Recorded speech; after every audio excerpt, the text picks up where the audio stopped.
A secret trade between the Leafs and Oilers is happening, and they're hiding the player involved. The talk around the Toronto Maple Leafs and the Edmonton Oilers grew fast this week. New trade reports came out in the last few days. Some pointed toward a possible swap on defense. None of it is confirmed by either team, but the timing of the news made the story grow, and this is where things start to get interesting. Right after those reports surfaced, trade numbers were examined in detail. A hockey analysis site broke down a possible swap. It explained that the Oilers have a defenseman with a cap hit near $9.25 million.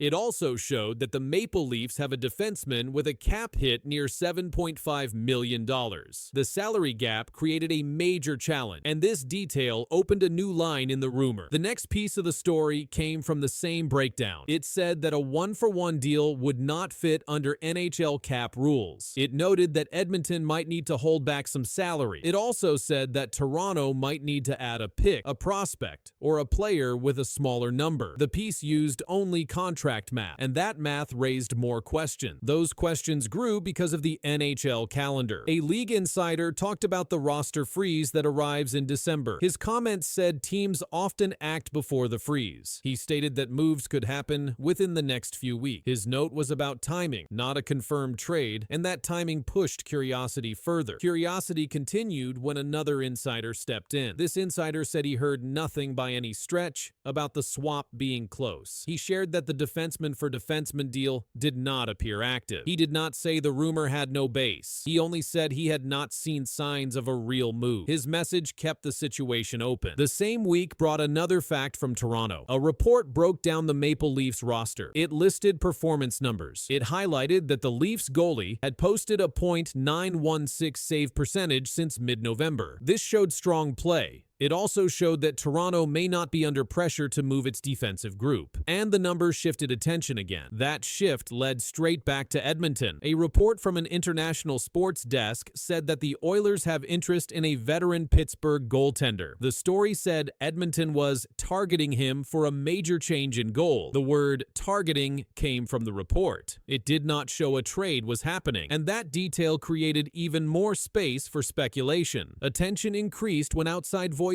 reviewed the cap numbers again. They stated that the salaries involved make the deal complex. They showed the difference between $9.25 million and $7.5 million. They noted that retention might be needed. The numbers came from public cap data, and the numbers kept the rumor alive. Another article added that, even with the math, there was still no sign from either team. No press release, no public comment, no confirmation from management. The silence matched normal trade periods. Teams often do not speak during discussion, and that silence made people watch for the next sign. The next sign came from the goalie rumors again. The Oilers reported interest in the Pittsburgh goalie was repeated in two places. The data did not include a final offer. It did not include a trade call. It only mentioned interest, but that interest kept the story moving. Movement in trade talk often comes from multiple directions. This week, reporting came from several sources. One wrote about the defenseman, another wrote about the goalie. Another wrote about timing. All shared the same idea. Both clubs may be looking at possible adjustments. And this shared idea added another layer. One of those layers was the evaluation of the Leafs roster. Their goalie performance number, the .916 save percentage, stood out. It was presented as a fact from recent games. It suggested stability in net, and that stability shifted more attention back to defense. Defense remained the center of the rumor because of the numbers involved. The cap hits, the retention talk, the contract length. These pieces were the only direct facts linked to the trade idea, and these pieces kept analysts discussing possible moves. Moves of this size take time. Reports repeated that no deal is confirmed. No player has been named by a team official. No final step has been documented. All information comes from published sources, and all sources describe talks, timing, cap math, and interest. Interest is the part that remains clear. Edmonton has interest in a goalie. Some sources say the Leafs and Oilers could match up on defense. A former general manager approved of the idea. One insider rejected it as active. Another insider talked about the window. And these factual pieces are the only confirmed parts of the story today. Sometimes we've scored more goals.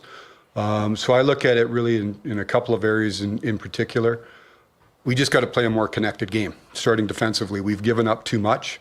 And that's on our whole group, from our goaltending right through our whole group. We've given up too much defensively. That wasn't this team last year, right? So we've given up too much defensively. We're not playing connected. Brad Treliving just did exactly what Toronto feared, and the results are now showing on the ice. The Maple Leafs have lost 7 of their last 8 games. Their structure is breaking down, and there has still been no meaningful roster move to fix the slide. Toronto hoped the mistakes from his past would not follow him here, but now they are becoming impossible to ignore. The Maple Leafs entered this season with high expectations. They had a veteran roster, an established core, and a front office built to push them deeper in the playoffs. But the recent stretch has exposed something deeper. The team is slipping fast, and the general manager has not taken the steps many expected during this downturn. The Leafs their 7th loss in 8 games. During a stretch like this, many teams make adjustments, but Toronto has waited, and that delay has become a major focal point.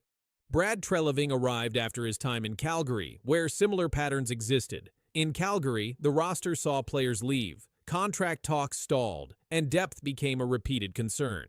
Those issues followed him through multiple seasons, and now the Leafs are showing signs of the same challenges. A new tension formed when no changes were made even as the losses stacked up. The Leafs continued with the same combinations, the same issues in the defensive zone, and the same struggles with pressure. The expectation was that the front office would react quickly, but the reaction has been slower than many predicted. The roster construction is under more attention than ever. Toronto relies heavily on a few star players, which mirrors past blueprints used in Calgary. When injuries appear or when production dips, the team's depth is tested. Right now, that depth is being tested heavily, and the results show a gap that has not been filled. A rehook becomes clear. The Leafs' identity now depends on solving problems that have not been solved yet, and those problems are growing while the team tries for body injury and still does not have a set return date. The team continues sliding. The pattern of losing has alarmed many observers, and the stability of the core group has been questioned more than once this month. In Calgary, during Treliving's tenure, similar struggles happened. When star players were unavailable, the team lacked enough depth to compete at the same level. Roster changes came late, and contract decisions were delayed. That timeline frustrated the organization before he left. Now in Toronto, the timing of decisions is being watched closely. The Maple Leafs have not made a major roster adjustment during one of their worst stretches of the season. That mirrors the pattern many hoped would not repeat. Coach Craig Berube spoke after the Montreal loss and called the performance inexcusable. He said the Leafs did not play with urgency after giving up early goals. When the coach acknowledges a lack of urgency, the next question becomes what changes will follow. Those changes have minutes. In Calgary, long stretches without roster help contributed to deeper issues, including players feeling unsettled about direction. Toronto is not at that point, but the lack of visible change invites comparisons that many hoped would not return. Depth on defense is another focal point. Toronto has struggled to maintain control in their own zone and has brought in any new help. That leaves the group fighting uphill without one of their most important players, and the strain is visible in their recent games. The struggles mirror what happened in Calgary during Treliving's tenure. Key players out, depth challenged, and delayed roster adjustments. The concern now is whether this pattern continues or breaks. Toronto's season depends heavily on that answer. Berube's comments underline the urgency. When a coach openly says the effort is lacking, the next step usually involves action from above. That action has not arrived yet. Observers expect movement, but movement has not been announced. Toronto is at a point where stability must be restored soon. Each shift, the roadmap ahead is full of questions. What he said could change everything for this team. Coach Craig Berube spoke up after his team's recent loss, and he didn't hold back. He said, "This is a veteran hockey team. It's inexcusable, and it's on me too." That comment laid bare the frustration in Toronto's camp and raised new alarms about how serious the slide has become. Berube pointed out how the Leafs fold when they fall behind. He said, "What I've seen a few times this year is when we get down a couple of goals. We don't play with any urgency." That phrase struck hard for a team made up of experienced players, and people wondered what urgency looks like now.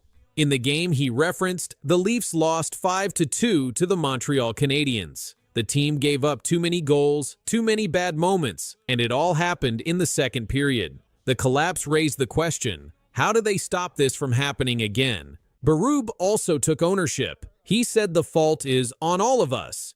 His taking responsibility comes as the team's losing streak grows and the confidence dips. That honesty matters, but the effect will depend on what happens next on the ice. The Maple Leafs have been losing most of their recent games. They are veteran-loaded but still falling into bad habits. The coach's comments came at a point where results must change, or the room must shift. The tension is now visible inside the locker room. Another rehook. Berube talked about structure and mindset. He said, "We don't value the defensive side of the puck enough. That means the team's struggles are not just about scoring, they're about identity." Fans and analysts are now watching how the Leafs will respond. The roster is packed with star power, yet the losses continue. When a coach publicly criticizes effort and preparation, it signals that something major must adjust. The Maple Leafs face their next opponents with more on the line than just a win or loss. In practical terms, this affects how lines are deployed, how minutes are shared, and how special teams perform. When leadership questions start leaking into public corners, the team's unity and focus must tighten. The next few games will be very telling. Another rehook appears. The coach's words echo across the league. Other teams see the tension. Opponents know Toronto is vulnerable. The Leafs will need to fight more than ever to prove those words were not just talk. Despite the names and skill on the roster, the simple hockey fundamentals winning battles, checking hard, sticking to structure, are faltering. Berube identified those small details. When those fall apart, even a deep team can suffer. The growing doubt is now part of the narrative. The next stretch of games could define the season. If the Maple Leafs can't fix the core issues Berube highlighted, the losses may multiply. At the same time, a short burst of strong games could flip momentum back. That makes every crease, every play, every action matter. Coach Berube's message will echo at practice, in the locker room, and on the bench. But the true test comes in games. When pressure mounts and adversity strikes, how the team responds will show if the criticism was needed and if the team can handle it. The spotlight has turned inward for the Leafs. Questions about effort, structure, and defense are now louder than questions about scoring or star power. Berube made that shift. Now the media, fans, and opponents will see what the team does next. Another rehook. The next loss will not just be another loss, it may be a signal. The next win may not just restore confidence, it may reset the season. How the Maple Leafs handle this moment could define more than the next few games. In summary, but not the ending, Berube's public remarks open a new chapter for the team. The identity changes, the urgency intensifies, and the outcomes begin to shift. But whether this is a pivot point or deep slide depends on what the Leafs do on the ice starting now. The camera will watch the team's response. The players will feel the pressure. The coach has spoken. Now everyone is waiting. Yeah, I didn't think the first period was that bad, but made a mistake on the first goal, second goal. It's a bounce.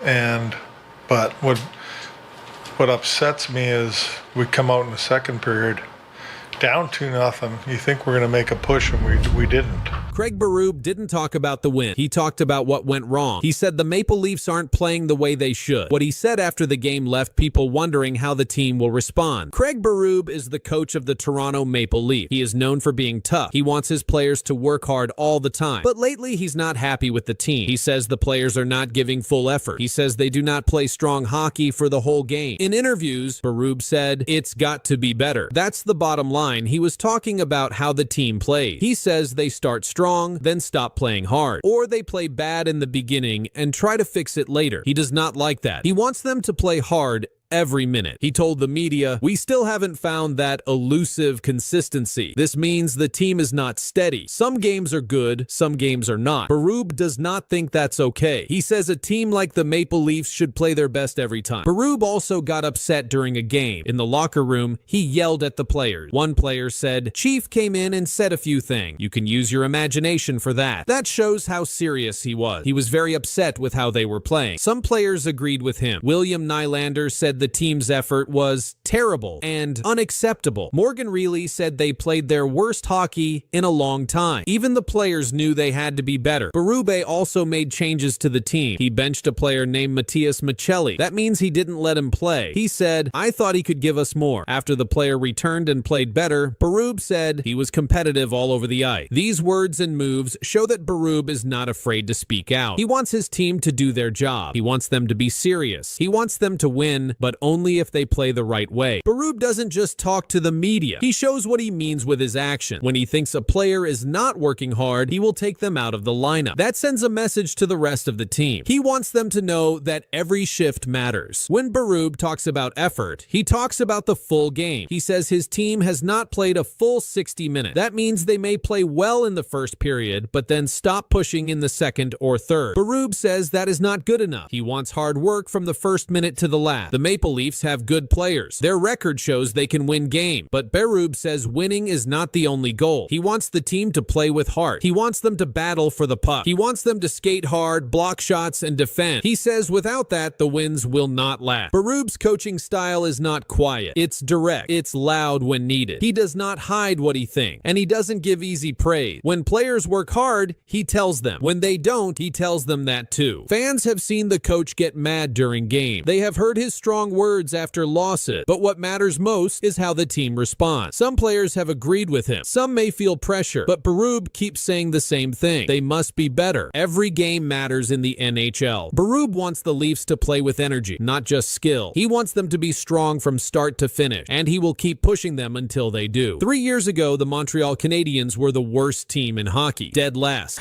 Matt, fans are left with hope for next season.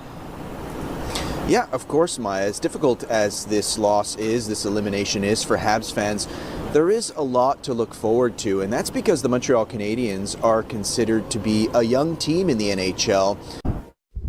Trying to swoop in front, plays it in front of the net. Nick Waugh scores! Waugh has scored in overtime, and this series is tied. Back to Matheson. Pettersson knocked him down. Just going to get away with it, too. Pettersson attacking from the side. He scores! Oh, man. No. A complete embarrassment. Today, they're one of the most exciting teams in the NHL. Frankie, you cover this team very closely on TSN's regional broadcasts. From what you've seen, what's the number one reason for this team's incredible start? How did this happen? One man, Kent Hughes. And he had never been a GM before in his life. This is the story of how one man with zero experience outsmarted the entire NHL and saved hockey's most famous team. Let's go back to 2022. The Montreal Canadiens were a disaster. They had just lost more games than any team in the league. Their best players were old or injured. The fans were angry. The future looked dark. The team needed a hero, but who could save them? The Montreal Canadiens have found their new general manager, naming Kent Hughes. The Canadiens made a shocking choice. They hired Kent Hughes, a guy who had never been a general manager before, never worked in an NHL front office. He was just a player agent. People laughed. Sports writers said it was a mistake. Fans were worried. How could someone with no experience fix this broken team? But Kent Hughes had a plan, and it was brilliant. He knew something other teams didn't understand. You don't fix a bad team by trading for expensive stars. You fix it by being smarter than everyone else, by finding hidden gems, by making trades that seem small but change everything. Hughes got to work immediately. While other teams were panicking and making bad trades, he stayed calm. He made a promise to the fans. Trust the process. We're going to build something special. Most people didn't believe him, but Hughes didn't care. He had seen something in the draft that nobody else noticed. He had found players that other teams had ignored, and he was about to prove everyone wrong. This is where Kent Hughes became a legend. First, the draft genius. So there's a little bit of a synergy there at that pick. De l'équipe nationale des États-Unis from the NTDP program, as he walks Lane Hudson. Oh, Lane Hudson. This was one of those guys that we didn't know how high he would go just based on his size. Well, sky's the limit for this youngster. In 2022, Hughes picked Lane Hutson in the second round. Everyone said Hutson was too small to play in the NHL. He'll get crushed, they said. Today, Hutson is one of the best young defensemen in hockey. He just signed a big contract. Hughes found a star where others saw nothing. But that was just the beginning. Hughes drafted Ivan Demidov, a Russian superstar. Experts call him a generational talent, the kind of player you build a championship team around, and Hughes got him. Then came the trades. A big signing in the NHL has a merit.